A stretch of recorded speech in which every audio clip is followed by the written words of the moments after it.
નમસ્કાર મિત્રો, આપ સૌનું સ્વાગત છે આજના વિડીયોમાં।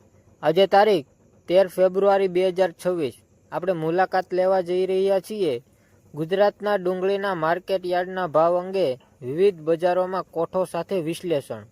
આ વિડીયો ખાસ ખેડૂતો, વેપારીઓ અને ઘરેલું બજાર ખરીદદારો માટે છે, તો આખો વિડીયો જુઓ વિનંતી। સૌ પ્રથમ જોઈએ આજે ભાવ શું છે। આજના ડુંગળીના હોલસેલ ભાવ। સૌ પ્રથમ છે ખંભાત, ત્યાંનો ભાવ 2000 રૂપિયા પ્રતિ ક્વિન્ટલ અને 20 રૂપિયા 1 કિલો। આણંદમાં 1750 રૂપિયા પ્રતિ ક્વિન્ટલ 17.5 પ્રતિ કિલો। દાહોદમાં 1700 રૂપિયા પ્રતિ ક્વિન્ટલ અને 17 રૂપિયા પ્રતિ કિલો।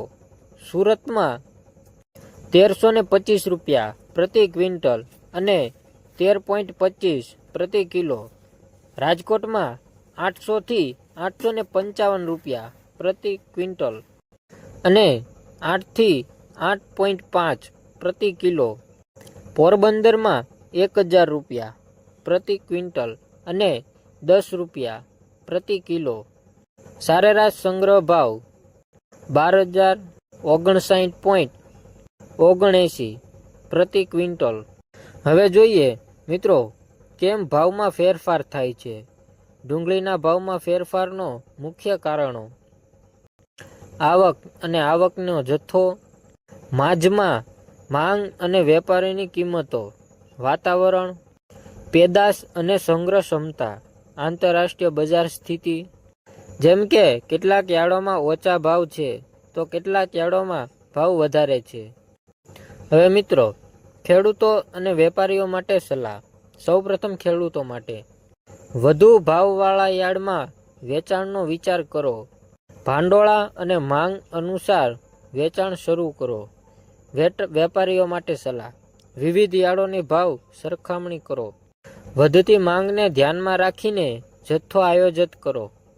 હવે જોઈએ વિશ્વ બજારમાં ડુંગળીનું ભાવનું પ્રભાવ। વૈશ્વિક આયાત અને નિકાસનો અસર બજારમાં જોવા મળે છે। વૈશ્વિક સ્થળે આવેલી માંગ અને સપ્લાયથી ભાવ વધે અથવા ઘટે છે। ટૂંકમાં ટિપ્સ: બજાર ભાવ દરરોજ ચેક કરો। હોલસેલથી રિટેલ સુધીનો ભાવ બધા સ્થળોનો તપાસ કરો। વેપારી વ્યવહાર શરૂ કરો। જો તમને આ વિડીયો ઉપયોગી લાગ્યો હોય તો વિડીયોને લાઈક કરો, શેર કરો અને સબસ્ક્રાઇબ કરવાનું ભૂલશો નહીં।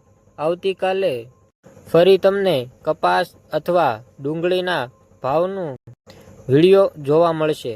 જય ખેડૂત, જય ગુજરાત।